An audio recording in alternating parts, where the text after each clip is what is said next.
Les decía que agradecía a la Facultad de Derecho de la Universidad de Colima y en especial a su director, el doctor Enoc Francisco Morán Torres, la oportunidad que me ha brindado de estar con ustedes el día de hoy a través de este medio, tratando este tema sobre la emergencia sanitaria y el cumplimiento de los contratos. Pero también señalaba que lo primero, antes de iniciar con el tema, era desearles a todos ustedes que estén bien en lo personal y toda su familia y que toda esta situación de la emergencia sanitaria la transitemos todos sin ningún sobresalto. Como ustedes recordarán, el pasado 30 de marzo del 2020, el Consejo de Salubridad General emitió la declaración de emergencia sanitaria por causa de fuerza mayor, derivada de la epidemia causada por el virus SARS-CoV-2, también conocido como COVID-19. La declaratoria, mediante acuerdo correspondiente, se publicó en esa fecha en el Diario Oficial de la Federación. Un día después, el 31 de marzo, se publicó el acuerdo que emitió la Secretaría de Salud en el que estableció algunas acciones extraordinarias justamente para atender la emergencia sanitaria. Entre estas acciones extraordinarias se concretaron específicamente las siguientes. Se suspendieron las actividades no esenciales. Se señaló que con respecto a las actividades esenciales, las cuales se precisaban en el propio acuerdo, tenían que llevarse a cabo sin que esto comportara la reunión de más de 50 personas, se realizaran con todas las medidas básicas de higiene y de sanidad, prevención y de sana distancia. Y la última, en términos generales, se acordó el resguardo domiciliario. La pregunta que surge a partir de esta declaración de emergencia es qué efectos produce en el cumplimiento de los contratos. Y para estos efectos, les voy a proponer abordar el tema bajo los siguientes 4 temas generales. En el primero, haremos una referencia al deber de cooperación que está implícito en todos los contratos.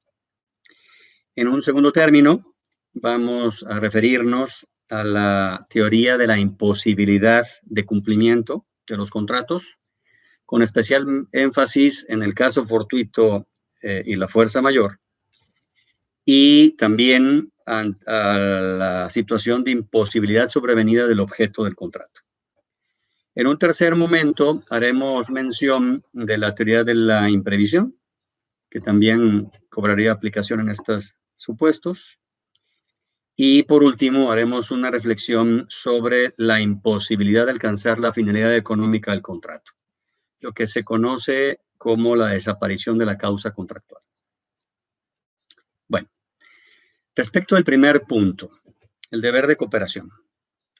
Les decía que en todos los contratos está implícito un principio de buena fe contractual, conforme al cual las partes tienen que comportarse durante el cumplimiento de los contratos. Este principio está implícito. Además, hay una disposición expresa en el Código Civil que señala en términos generales que además de que los contratos obligan a lo expresamente pactado, también van a vincular a las partes con respecto a todos aquellos deberes que deriven de la naturaleza del contrato, de la buena fe, de los usos y de la ley. Y ahí aparece justamente la fuente de obligaciones implícitas en los contratos, que es el de buena fe. Y uno de los principales es el deber de cooperación. Este deber de cooperación, en términos generales, podría referirse al hecho de que todas las partes vinculadas en un contrato están obligadas a cooperar con la otra parte para que ésta alcance la finalidad económica que busca a través de la celebración del contrato. de tal manera que se habrán de entender comprendidas en el contenido contractual todos aquellos deberes que justamente tiendan a esto, a lograr que no solamente que la parte correspondiente, sino también las demás partes vinculadas logran alcanzar esa finalidad. Tratándose de este caso concreto de la emergencia sanitaria y sus efectos en el contrato, especialmente en relación con el eventual impedimento para cumplirlo, retomaré este tema más adelante. Este deber de cooperación comportaría el deber de avisar, de notificar al acreedor justamente sobre este impedimento y eventualmente su capacidad para cumplir o no cumplir con el contrato. Aun cuando las partes no lo hayan pactado, deriva del deber de cooperación, que como les decía, está vinculado estrechamente a ese principio de la buena fe contractual. Sobre este tema volveré un poco más adelante. El segundo tema, que es el más extenso en esta exposición, tiene que ver con el caso fortuito de la fuerza mayor. Como ustedes saben, un principio de derecho señala que nadie está obligado a lo imposible. De hecho, este principio se expresa con la locución latina ad impossibilia nemo tenetur, como ustedes recordarán. Y está expresamente previsto en el artículo 2111 del Código Civil Federal y sus correlativos de las entidades federativas. Pero por lo que vea Colima, y dado que esta plática tiene que ver también con el derecho de Colima, ustedes encontrarán este principio en el artículo 2002 del referido código. En términos generales, este código enuncia en una primera parte que nadie está obligado al caso fortuito. Pero luego, en una segunda parte, prevé algunas excepciones a este principio. Es decir, situaciones en las cuales el obligado sí habrá de responder por caso fortuito o fuerza mayor. Y estas excepciones, en términos generales, pueden concretarse en las siguientes. Una, cuando se ha dado causa o se ha contribuido al caso fortuito o a la fuerza mayor. Segundo, cuando se ha aceptado expresamente esa responsabilidad o cuando la ley impone justamente la obligación de responder aún por caso fortuito o fuerza mayor. Aquí el tema que vale la pena aquí analizar es que tratándose de los contratos, una situación que habría que analizar es si en el propio contrato quedó expresamente prevista la situación de que alguna de las partes o incluso las dos partes habrían de responder aún por caso fortuito o fuerza mayor. En esa hipótesis, en principio, de acuerdo con esta disposición que estamos analizando, el deudor tendría que cumplir con su obligación y si en todo caso le incumple aún por caso fortuito o fuerza mayor, entonces tendrá que afrontar las consecuencias de la responsabilidad civil porque justamente aceptó expresamente la responsabilidad por caso fortuito o fuerza mayor. Es importante señalar simplemente para dejarlo claro, para que no haya confusión, es que aun cuando este artículo se refiere únicamente de manera expresa al caso fortuito, obviamente debe entenderse también comprendido ahí el tema de la fuerza mayor. El artículo, sin embargo, tampoco prevé las consecuencias de la presencia del caso fortuito o la fuerza mayor en una situación contractual, sino que simplemente enuncia de que nadie está obligado al caso fortuito, pero no señala las consecuencias. Y pudiera entenderse que la persona queda liberada de la obligación y que por lo tanto no tendría que cumplirla. Sin embargo, esto no es así. Y lo voy a precisar un poco más adelante. Aquí lo que vale la pena señalar es, y sobre todo reflexionar, si es suficiente por sí misma la declaración de emergencia sanitaria y el reconocimiento de que se trata de una situación de fuerza mayor, y además si la implementación de las acciones extraordinarias por sí mismas habrían de considerarse como eximentes de responsabilidad por fuerza mayor o por caso fortuito. Es decir, hay que recordar que uno de los principales efectos del caso fortuito, la fuerza mayor, es que funge como eximente de responsabilidad. Y dejo ahí un poco la pregunta, pero valdría la pena razonar sobre ella, lo cual pretendo responder un poco más adelante. Una parte que hay que tener presente, nada más, es que en el derecho mexicano hay una diferencia entre el caso fortuito y la fuerza mayor, entendiéndose que el caso fortuito se refiere a todos aquellos impedimentos u obstáculos para el cumplimiento de una obligación que tienen su origen en un hecho de la naturaleza. Por ejemplo, el caso de los huracanes, los terremotos, una tormenta inusitada, una tormenta eléctrica, por ejemplo, inundaciones, erupciones. Y en el caso de la fuerza mayor, el impedimento está en un hecho del hombre, en los hechos que se conocen como hechos del príncipe, como por ejemplo alguna guerra, bloqueos, invasiones, algún acto de autoridad. ¿Y por qué vale la pena traer a colación esta diferencia? Bueno, primero, en realidad, los efectos son idénticos. La diferencia para efectos prácticos pudiera ser irrelevante, porque además se pueden utilizar como sinónimos. Pero aquí el punto concreto sería simplemente precisar para efectos técnicos que esta situación de emergencia en realidad es una situación de fuerza mayor, tal como en el acuerdo correspondiente se le calificó.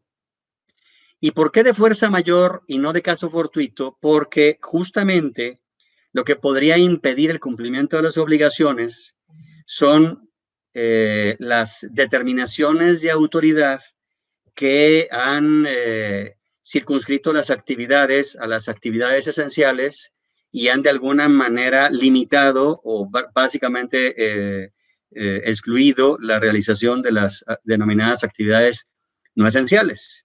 Y luego esta situación del resguardo domiciliario, pues implicaría una situación ahí media particular, es decir, para efectos del cumplimiento de las obligaciones en términos generales. Luego haré también una disección de cuáles son estos, como estas obligaciones, ¿no? Entonces, nos quedamos con que este tema es un tema realmente de fuerza mayor. Los elementos del caso fortuito de la fuerza mayor, en esencia, son tres. El primero es que no se puede atribuir al deudor, situación que aquí se da. El segundo es que sea imprevisible o aun cuando sea previsible, no sea evitable, no se puede evitar, es decir, sea irresistible, que también se daría en esta situación concreta, y que además sea posterior a la formación del contrato. Aquí hay que dejar en claro una situación que en la doctrina se suele distinguir o se suele precisar. Hay una especie de discusión en realidad en relación a que si estos elementos de la fuerza mayor se refieren al evento mismo o en todo caso a sus efectos.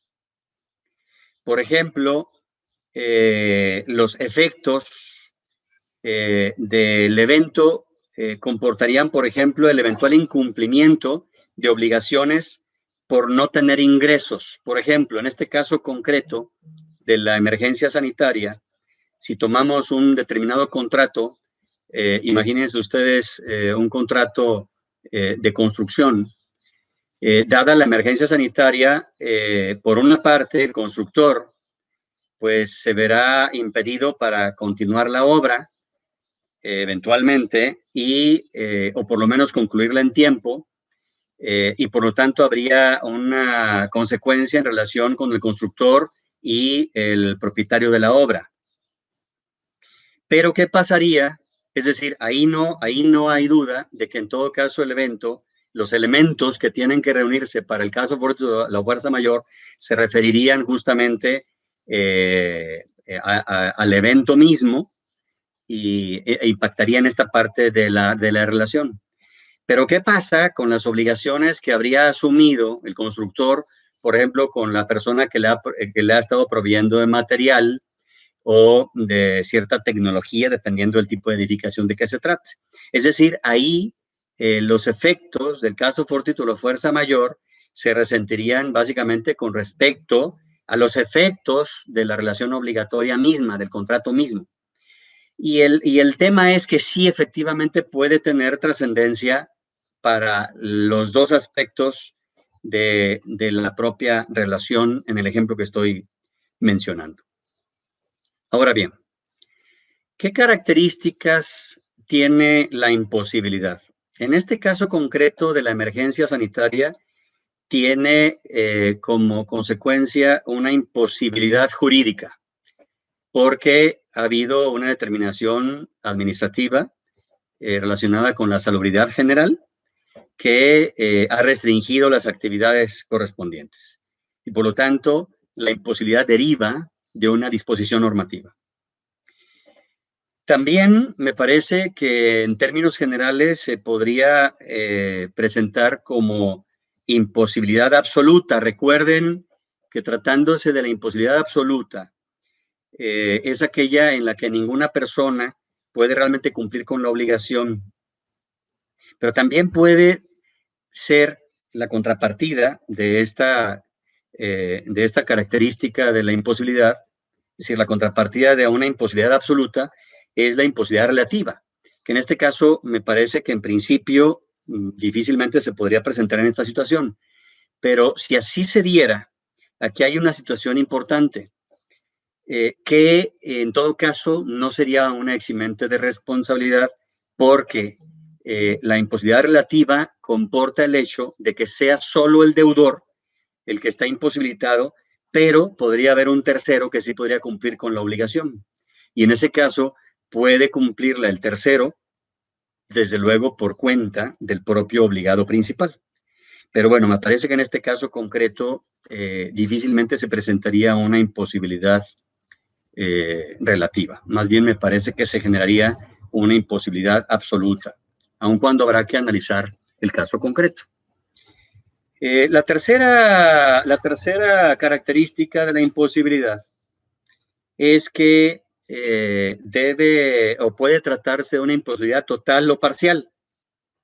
Es decir, puede afectar la totalidad del contrato o puede afectar solamente una parte del contrato, algunas obligaciones concretas. Sin embargo, aquí habría que diferenciar si se trata de obligaciones divisibles o indivisibles. Si se tratara de obligaciones indivisibles, no podrían cumplirse parcialmente las obligaciones que así lo consintieran, porque no podrían dividirse, es decir, tendría que cumplirse por entero todas.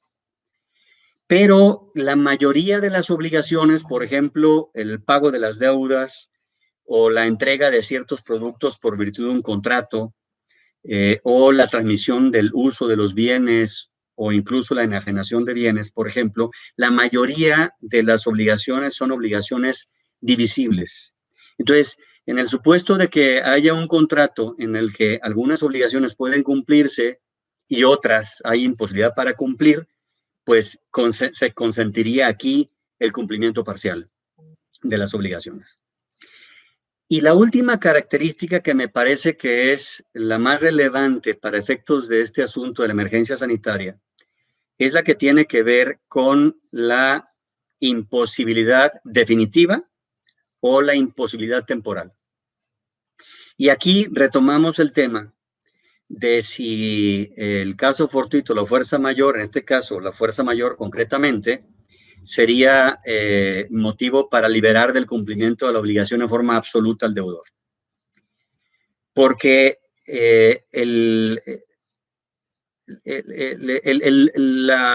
la única forma como el deudor puede liberarse absolutamente de la obligación es que se trate de una imposibilidad definitiva. Situación que en principio me parece que no. Es de entrada una imposibilidad temporal. ¿Por qué?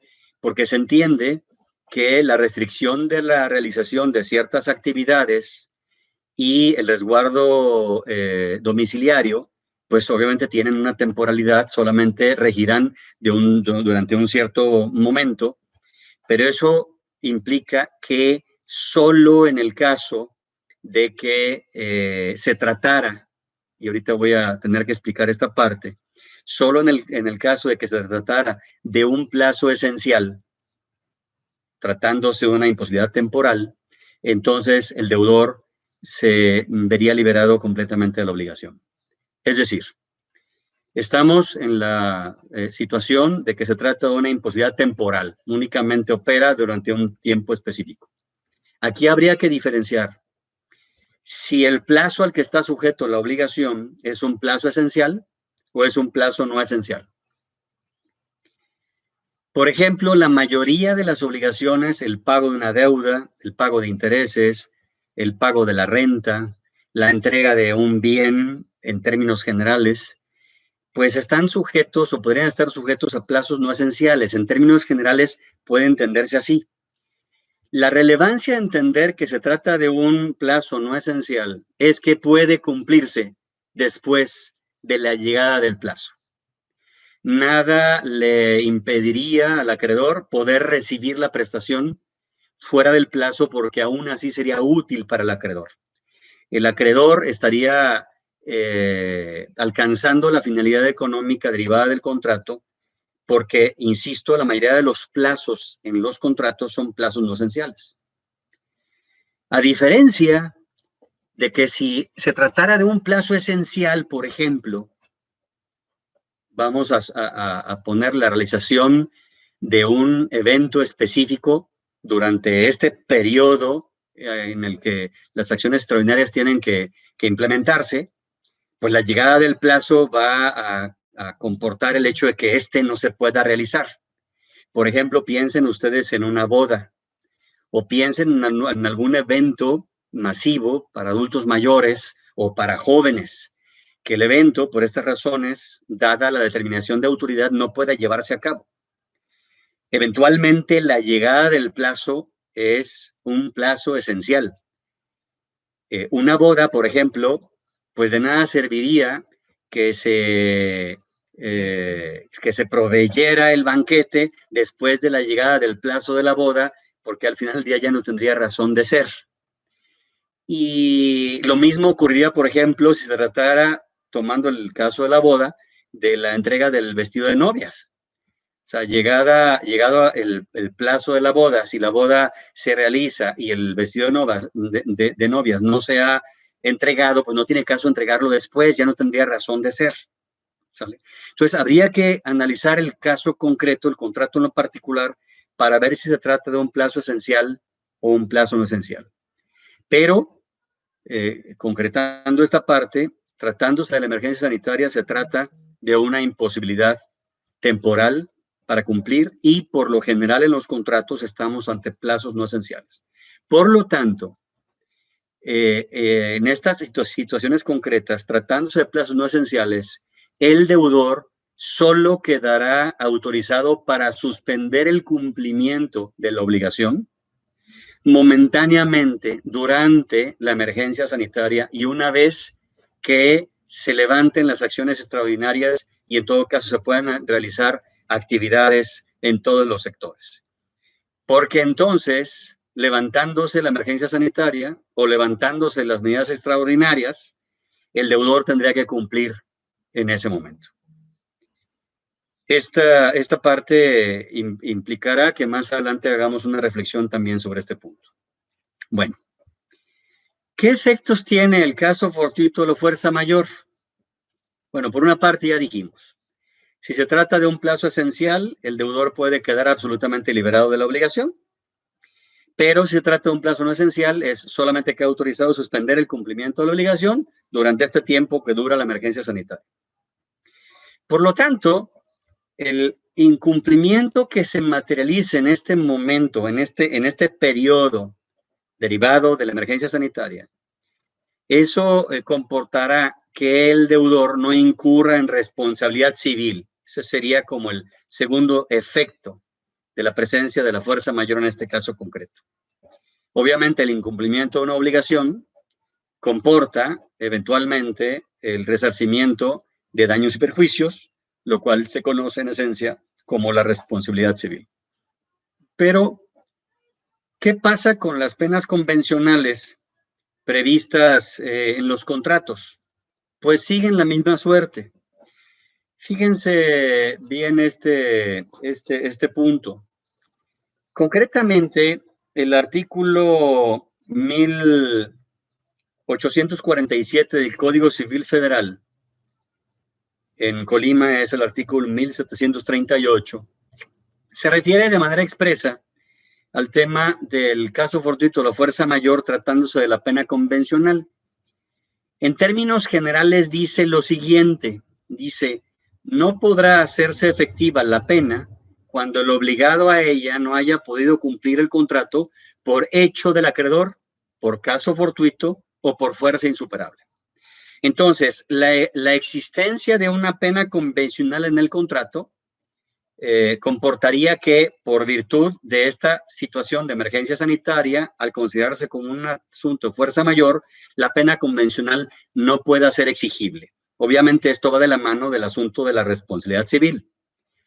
Hay que recordar, sobre todo para los alumnos que no han llevado este tema de la pena convencional, que en esencia este es una disposición que se prevé en los contratos en el que se establece una cuantía determinada para el caso de incumplimiento, que en todo caso deba satisfacerse a favor del acreedor como daños y perjuicios, pero que en todo caso evitan el inconveniente de cuantificar el importe de la responsabilidad civil en un determinado procedimiento.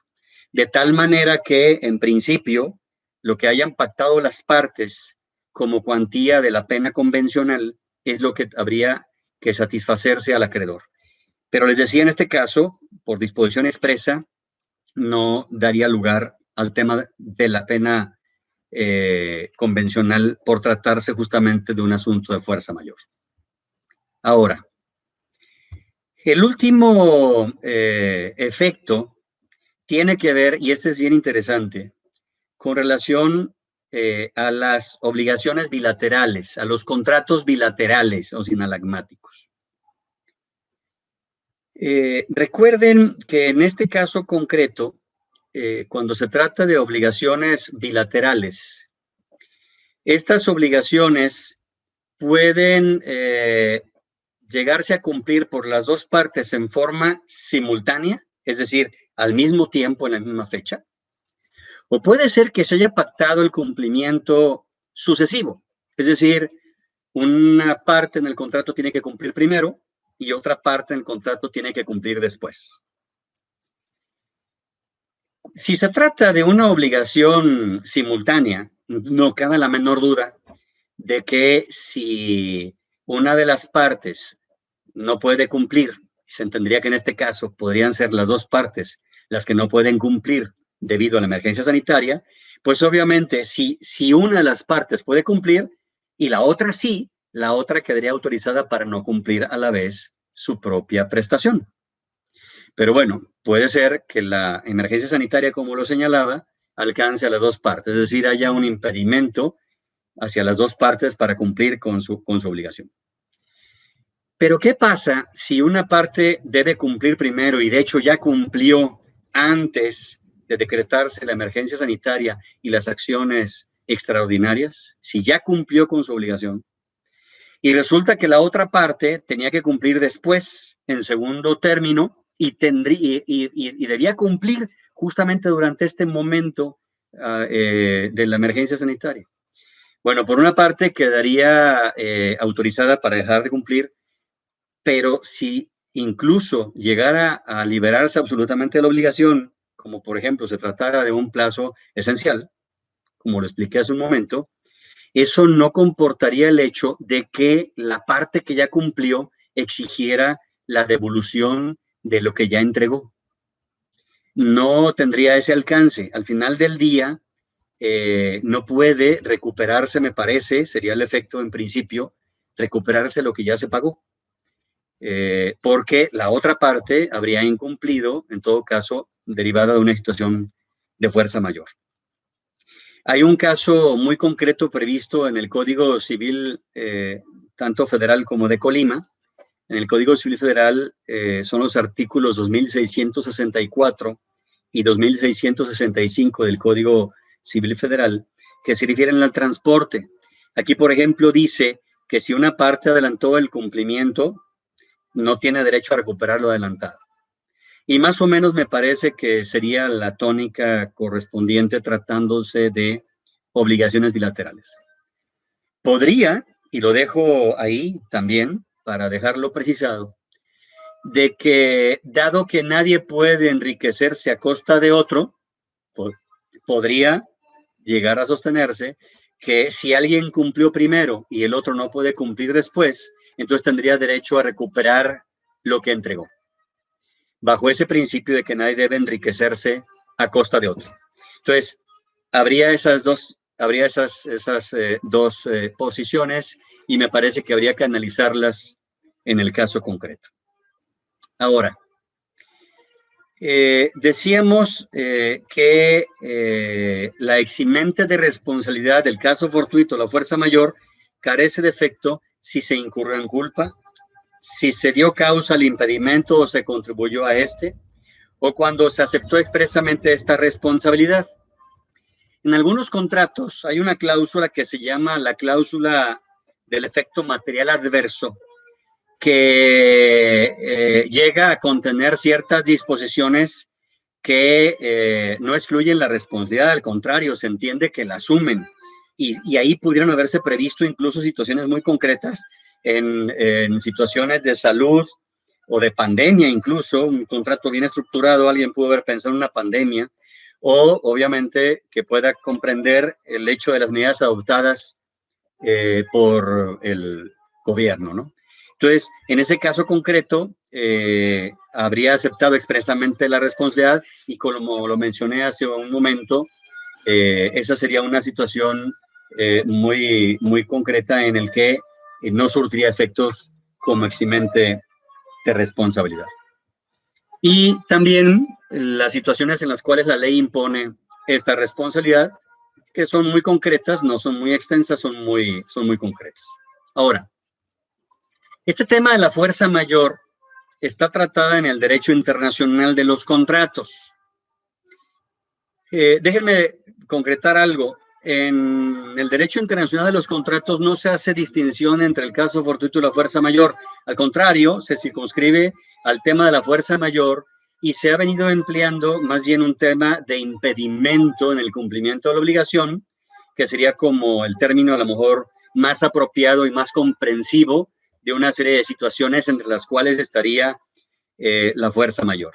Concretamente, este asunto está previsto en el artículo 7.1.7 de los principios de UNIDROIT sobre los contratos comerciales internacionales, que más o menos se regula de manera muy parecida en otros instrumentos, como la Convención de Viena sobre los contratos de compraventa internacional de mercaderías, en otros principios, como en los principios de derecho europeo de los contratos y en otros instrumentos internacionales muy, muy específicos, ¿no?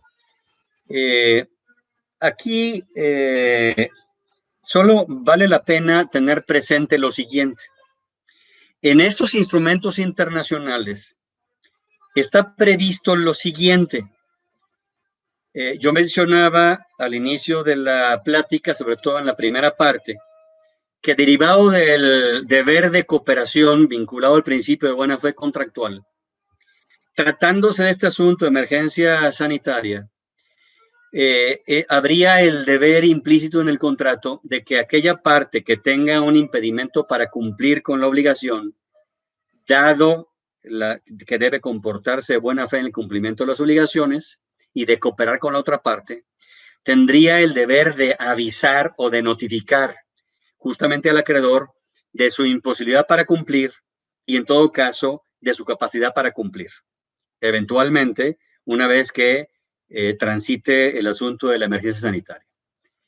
Este deber implica avisar por escrito, implica que la notificación se entregue al acreedor, pero también comporta el hecho de que si no se entrega la notificación al acreedor en un plazo razonable a partir de que se supo o se debía conocer del impedimento, en todo caso, ahí habría responsabilidad por los daños y perjuicios que se causen por la falta de notificación. Y eventualmente haría entender al acreedor pues que el deudor no tiene ningún impedimento para cumplir. En este caso concreto, les decía, es un deber que deriva de la buena fe, pero tiene como consecuencia de que en todo caso, el hecho de que se notifique el impedimento no limita el derecho del acreedor, en todo caso, a reclamar la resolución del contrato o su rescisión, incluso eventualmente reclamar intereses por las cantidades adeudadas. Y es entendible. ¿Por qué? Porque si el acreedor tiene posibilidad de obtener la satisfacción del interés por otro medio, es decir, no estar a expensas de, en todo caso, esperar a que cese la situación de fuerza mayor y tiene manera de alcanzar la finalidad económica del contrato por otro medio, pues eso implica que en todo caso tenga el derecho de desligarse de la obligación, pero lo que originaría es que no habría ninguna consecuencia adversa para el deudor porque su incumplimiento deriva de una situación de fuerza mayor. Esta parte es importante y hay que tenerla en cuenta porque me parece que en todos los contratos puede entenderse ese deber de buena fe implícito, es decir, no obstante que está en el derecho internacional de los contratos, puede entenderse justamente como eso, como un principio de derecho y por lo tanto derivado del principio de buena fe, entenderse implícito en el contrato. Ahora, aquí valdría la pena hacer algunas reflexiones en términos generales con respecto a esta situación de la emergencia sanitaria. ¿Y por qué? Porque vuelve a surgir aquí la pregunta que dejé en el tintero al iniciar la intervención, es decir, ¿es suficiente que se haya declarado la emergencia sanitaria, que se haya reconocido como una situación de fuerza mayor, que se hayan implementado las acciones extraordinarias para aminorar el efecto de la pandemia? Para efectos de que ya eso autorice el incumplimiento de la obligación en todos los casos? O en todo caso, tendría que ir de la mano de algunas otras situaciones muy concretas. Y me parece que aquí no hay una respuesta uniforme, porque habría que atender al caso concreto para saber si la mera declaración de emergencia y la implementación de las acciones extraordinarias comportan ya una eximente de responsabilidad solo por ese hecho, o en todo caso, tenga que estar sujeta a otras situaciones adicionales para que en todo caso surtan sus efectos como una eximente de responsabilidad. Y aquí vale la pena jugar con algunas cosas. Vamos pensando esto. Si se trata obviamente de una actividad esencial y que por lo tanto se ha limitado su realización, pues ahí en principio podría entenderse que la mera declaratoria de emergencia y la medida correspondiente a la acción extraordinaria por sí misma ya serían suficientes para eximir de responsabilidad en el caso de que se incumpla alguna obligación. Por ejemplo, pensemos en el caso del arrendamiento. Un local comercial que se refiere a una actividad, en este caso sería una actividad no esencial, y aquí a lo mejor necesito precisar una situación, es decir, estaríamos ante las actividades no esenciales, no las esenciales, corrijo lo que comenté hace un momento. Entonces, hay un local comercial que se está rentando, es una actividad, si es una actividad esencial, entonces ahí habría una situación de la pérdida del uso por fuerza mayor. Si se trata de una actividad no esencial, y aquí vale la pena hacer esa diferenciación, les ofrezco una disculpa, pues en principio puede pensarse que el local comercial se sigue utilizando. Entonces, fíjense cómo, por ejemplo, ya ahí de entrada, en el caso concreto, un local comercial o un local de oficinas o para cualquier actividad en el que se esté realizando una actividad esencial, al perderse el uso por fuerza mayor y hay en este caso una privación total del inmueble, por disposición expresa del artículo 2431 del Código Civil Federal, ahí se dejan de devengar las rentas y si la pérdida del uso total perdura más de 2 meses, entonces puede pedirse la rescisión del contrato. Pero si la privación del uso es parcial, entonces la renta puede reducirse y si persiste por más de 2 meses, también las partes de común acuerdo pueden optar por la rescisión. Pero el tema ya no es tan sencillo tratando de ser una actividad no esencial. Porque imagínense ustedes, en el caso de un local comercial en el que se está llevando a cabo una actividad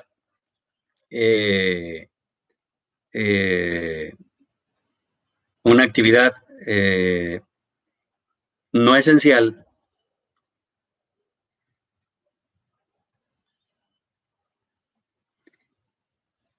es decir, en el caso de la actividad no esencial es donde estaría, nada más para precisarlo, aquí estoy confundiendo los términos. El caso de la actividad no esencial es aquella en la que se ordena el cierre por la autoridad. Pero tratándose de una actividad esencial, pues está ahí, la actividad se sigue desarrollando. Pero ¿qué caso tiene, por ejemplo, si es que tratándose de esta actividad esencial y por lo tanto puedes seguir operando? Es decir, estás utilizando el inmueble arrendado, pero sin embargo, el tema es que probablemente no tengas la afluencia de clientes suficientes. Eventualmente, incluso esto te lleve a cerrar el local.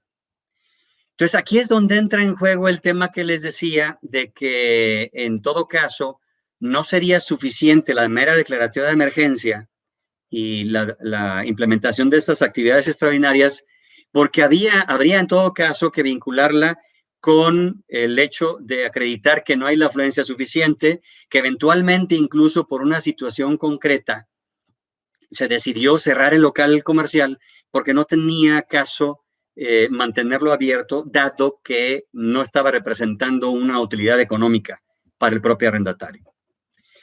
Pero también una situación aquí habría que pensarla con respecto a otras obligaciones, por ejemplo, derivadas de una compraventa o de créditos o préstamos o títulos de crédito que se hayan suscrito, por ejemplo. o algunas otras obligaciones derivadas de contratos, por ejemplo, la provisión de mercancías, la entrega de productos. Ya vimos el tema de las rentas o alquileres o eventualmente regalías, ¿no? Porque aquí pueden pasar varias cosas. Les decía, una de ellas es que haya habido una baja afluencia de clientes. Otra, por ejemplo, que la persona, que la persona hubiera perdido el empleo o que no le estuvieran pagando los salarios o no estuvieran pagando los salarios completos. O la persona se haya enfermado o incluso eventualmente el deudor hubiera fallecido. Es decir, en esas situaciones concretas habría que vincular la declaratoria de emergencia sanitaria y la implementación de las acciones extraordinarias para en todo caso, en el tema concreto, saber si puede haber un eximente de responsabilidad o no. Hasta hoy, muchos trabajadores y muchas personas que siguen laborando siguen recibiendo su salario, lo siguen recibiendo íntegro en la mayoría de los casos, o siguen cobrando honorarios, por ejemplo, en algunas actividades como médicos, eventualmente a lo mejor ingenieros, etcétera. Y bueno, al tener un ingreso que le permite cumplir con sus obligaciones, por ejemplo, el pago de deudas o el pago de títulos de crédito, pues obviamente no quedarían automáticamente eximidos de la responsabilidad de cumplir con esas obligaciones. Entonces, esa parte es la que hay que matizar en el caso concreto, ¿no? Entonces, hasta aquí en principio, y me quedaría luego con sus eventuales preguntas, me quedaría con este segundo tema. El tercer tema, ya llevamos 51 minutos, les prometo no irnos más de una hora. El tercer tema es el de la teoría de la imprevisión. La teoría de imprevisión tiene vinculación, como ustedes saben, con el principio de conservación de los contratos. Y la regla general en los contratos es que los contratos tienen que cumplirse. Derivan de aquel principio de derecho que se conoce como pacta sunt servanda, es decir, los pactos han de observarse, deben cumplirse. Es el denominado como fuerza obligatoria de los contratos. Bueno, a la par de este principio, en algunos sistemas jurídicos, que no el colimense, pero por ejemplo, sí en Jalisco, sí en la Ciudad de México, por ejemplo, en algunas otras entidades federativas incluso se prevé el tema de la teoría de la imprevisión, que se refieren al principio rebus sic stantibus, es decir, significa estando así las cosas. Es decir, los contratos deben de cumplirse en la medida en que las circunstancias que imperaban al momento en el que el contrato se celebra se han mantenido sin modificación sustancial alguna durante toda la vigencia del contrato. Pero ¿qué pasa cuando estas circunstancias se alteran de tal manera que dicha alteración origina un desequilibrio de las prestaciones en exceso? Justamente por acontecimientos extraordinarios como estos de la emergencia sanitaria. Ese desequilibrio económico, a partir de la teoría de la imprevisión, tiene como finalidad restablecerse. Es decir, en todo caso, la teoría de la imprevisión autorizaría que al presentarse estos acontecimientos extraordinarios, imprevisibles y posteriores al contrato, que generen este desequilibrio desproporcionado, por ejemplo, porque aumenta en exceso una prestación o porque disminuye sustancialmente una prestación, genera un desequilibrio de la prestación, pues en todo caso, el mecanismo que se provee a través de la teoría de la imprevisión es justamente el reequilibrio contractual. Tiene que tratarse primero de un desequilibrio de las prestaciones, como ya lo mencionaba, es decir, aumentar o disminuir sustancialmente una de las prestaciones en el contrato, lo cual implicaría una afectación hacia la otra parte. Y debe de tener su origen en acontecimientos extraordinarios, es decir, que no son parte del riesgo normal del contrato, imprevistos, razonablemente imprevistos, pero que además no haya culpa de la parte afectada, que estén fuera de su control. La teoría de la imprevisión solo juega respecto de contratos onerosos conmutativos de ejecución diferida continuada.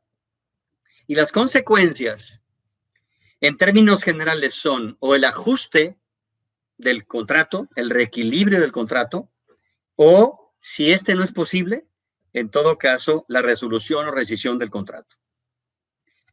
En el derecho internacional de los contratos, en el artículo 6.2.3 de los principios de UNIDROIT, a los que hace un momento me refería, se prevé justamente la figura de la excesiva onerosidad superviniente o sobrevenida, que corresponde al tema de la imprevisión. Y en esta disposición se prevé lo siguiente. Primero, exigir la renegociación del contrato, de tal manera que se pida a la otra parte renegociar el contrato. Esa petición de renegociación no autoriza suspender el cumplimiento. Y solo a falta de acuerdo, si el acuerdo en esta disposición de los principios de UNIDROIT, si este acuerdo no se alcanza dentro de un periodo razonable, entonces el tribunal puede optar por resolver el contrato o adaptarlo para restablecer el equilibrio contractual.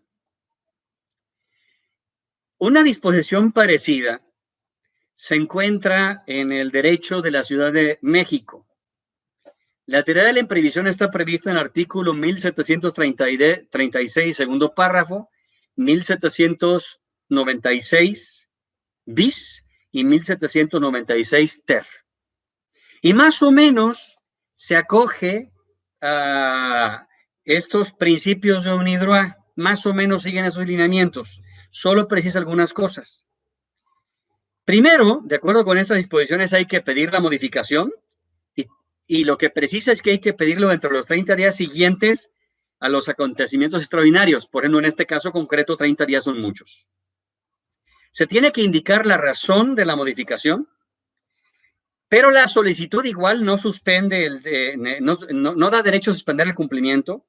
Y si no se alcanza un acuerdo dentro de los 30 días posteriores a la recepción de la solicitud, es decir, ya llevamos 60 días, en todo caso, se debe acudir ante los tribunales a ejercer una acción que se puede denominar como acción de reequilibrio contractual. Y hay también 30 días para acudir a los tribunales para ejercer esta acción. Si procede el reequilibrio contractual, el demandado es el que puede escoger, es decir, en este caso, normalmente sería el actor, puede escoger entre modificar las obligaciones para restablecer el equilibrio o resolver o rescindir el contrato. ¿Sale? La decisión judicial no se refiere a prestaciones ya realizadas, solamente a prestaciones futuras. Y en todo caso no procedería a la rescisión o resolución si es que hubiera mora por parte del deudor o actuó con dolo. Entonces, en el derecho de la Ciudad de México está prevista la teoría de la imprevisión. El problema de la teoría de la imprevisión es que no en todos los sistemas jurídicos está contemplado. Por ejemplo, no está contemplado en Colima. Y podríamos entrar a una discusión si pudiera entenderse o no incluido en el derecho colimense ante la ausencia de una disposición expresa. En principio, ya la jurisprudencia mexicana se ha ocupado de este tema en otros años con anterioridades, en situaciones económicas complejas para México. En el caso concreto, se ha determinado que, obviamente, en ordenamientos legales en los cuales no está prevista la teoría de la imprevisión, pues no aplicaría para restablecer el equilibrio contractual bajo el principio pacta sunt servanda. Los contratos deben cumplirse. Y por último, cuarto punto, es la imposibilidad de alcanzar la finalidad económica del contrato, es decir, la desaparición de la causa contractual que también puede darse en esta situación de la emergencia sanitaria. Es decir, todos los contratos están pensados para que las partes puedan satisfacer un determinado interés. Por lo tanto, todos los contratos tienen una finalidad económica concreta. De esta manera, si esta finalidad económica concreta no se puede alcanzar, por ejemplo, como el caso de una situación que no es atribuible a las partes, pues la obligación debiera extinguirse o la relación contractual incluso podría llegarse a extinguir. habría que analizar el caso concreto. Por ejemplo, el caso que les mencionaba hace un momento, la realización de un evento para adultos mayores, pues qué caso tendría que se desahogara si, por ejemplo, está el impedimento de trasladarse a algún lugar y además hay riesgo para la salud. En algunas situaciones concretas, por ejemplo, ciertas actividades, incluso desde una perspectiva moral, podrían llevar a una de las partes a suspender sus actividades para evitar, por ejemplo, afectaciones a la salud, tanto para sus trabajadores y a las personas que con ellos se relacionan, como con los clientes, por ejemplo. Es decir, el impedimento tendría ahí un sustento de carácter eminentemente moral para evitar un daño, ¿no? Pero bueno, puede ser que en algunos casos concretos este tema de la finalidad económica del contrato, de no alcanzarse en el caso concreto, pues no tendría caso mantenerlo. En todo caso, eso conllevaría eventualmente la extinción del propio contrato. Aquí dejo la intervención. Aquí voy a darle una repasada así a grandes rasgos. Hay una pregunta aquí de Héctor Ramírez. Dice, caso urgente para que lo atienda la autoridad judicial durante la pandemia. Pudiera haber alguna situación concreta en la cual incluso por una medida precautoria deba de suspenderse la actividad en algún centro, en algún local comercial o en algún establecimiento específico. O incluso pedir eventualmente como medida precautoria la suspensión de la obligación para dejar constancia de ella. O sea, sí pudiera ser una situación ahí de casos urgentes, ¿no? Mismo Héctor Ramírez dice, ¿será un caso urgente que el deudor de un contrato tenga que notificar durante el periodo de pandemia a su acreedor que no podrá cumplir su obligación de pago? Sí, pero recuerden que incluso la notificación puede hacerse por otras vías. Puede hacerse mediante testigos, dejando constancia, o podría hacerse ante algún fedatario público, en este caso concretamente un notario, no necesariamente una vía judicial, ¿no? Le agradezco la pregunta a don Héctor, ¿no? No sé si haya alguna otra pregunta. Déjenme, estoy aquí pasando el chat directo. En principio, dice contratos en eventos sociales, por ejemplo, boda de 15 años. ¿Qué ocurre en ese caso? Pues esa situación. O sea, por ejemplo, puede ser que la persona que hace el banquete, pues por la situación de la contingencia sanitaria, no lo puede proveer. Pues eventualmente la boda de 15 años se pudiera eventualmente llevar a cabo porque bajo cuenta y riesgo de la propia familia y a lo mejor la hacen con un reducido número de personas, pero ahí no se le podría obligar a quien contrató el banquete para en todo caso proveerlo. Podría haber una situación aquí de fuerza mayor derivada de la emergencia sanitaria, pudiera ser. Y obviamente quedaría liberado de la obligación, porque si la boda o los 15 años se llevan a cabo, pues en todo caso no tendría caso luego proveerlo, como les mencionaba un momento, ¿no? ¿Se podría eximir del pago de intereses moratorios? Sí, pero no de pagos de intereses ordinarios. Los intereses ordinarios seguirían corriendo. Claro que estaría ahí supeditada la situación de ver si no son intereses usurarios en una revisión de oficio en el caso concreto, pero en principio los intereses ordinarios no.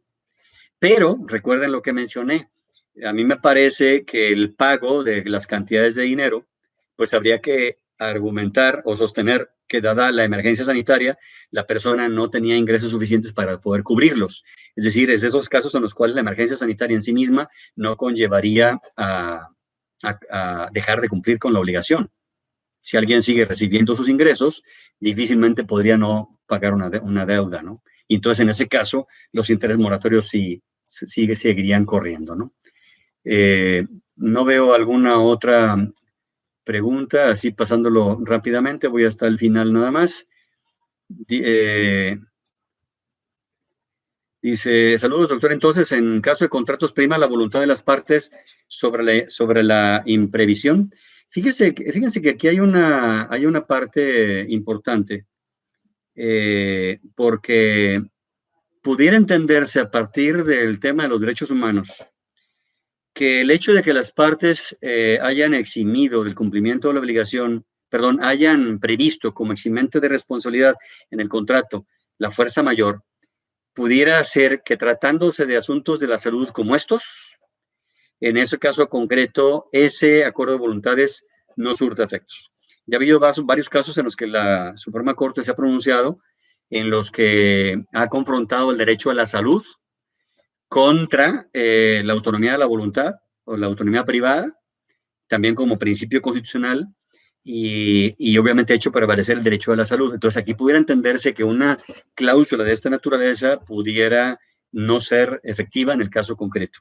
Habría que dilucidarlo.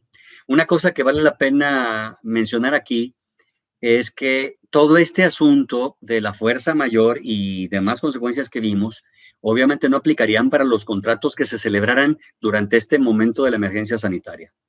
¿Sale? Dice, otra persona dice, en caso de contrato de arrendamiento, ¿cómo es el procedimiento para reducir la renta a juicio de peritos? Sí, tendría que reclamarse vía judicial la reducción de la renta y tendría que reducirse, en todo caso, en forma proporcional, si es que lo que se causó fue el impedimento para el uso parcial de un bien. Entonces, sí, en principio, tendrían que intervenir peritos. Y una última pregunta aquí, dice, ¿la fuerza mayor terminaría con el levantamiento de la emergencia sanitaria o puede tener efectos jurídicos posteriores en cuanto a los incumplimientos de los contratos? Yo creo que también habría que atender las circunstancias porque habría, me parece, que esperar un plazo prudente para que se restablezca la situación económica, me parece. Digo, habría que ver cada caso concreto, pero sí, no necesariamente al abrir la cortina después de la emergencia sanitaria significa que va a haber un movimiento económico importante, ¿no? Es decir, la afectación puede prolongarse aún así más allá, pero habría que atender el caso concreto. Entonces, bueno, dependiendo del caso concreto. Obviamente el caso del arrendamiento, por ejemplo, pues ahí no. El arrendamiento, el momento en que se puede volver a utilizar el inmueble ya puede abrirse y por lo tanto puede disfrutarse el uso. Entonces, a partir de ese momento vuelve a generarse la obligación de la renta, ¿sale? Y bueno, no hay ninguna otra pregunta. Les agradezco a todos ustedes que se hayan conectado. Vuelvo a mencionar lo que comenté al inicio de esta intervención, de que deseo que todos ustedes estén bien de salud y que sus familiares también así estén y que toda esta parte que estamos sufriendo, pues no nos perjudique, por lo menos en el tema de la salud, que ya sería un buen punto. Espero que todos estemos bien. Y bueno, pues les agradezco muchísimo sus atenciones. Muchísimas gracias.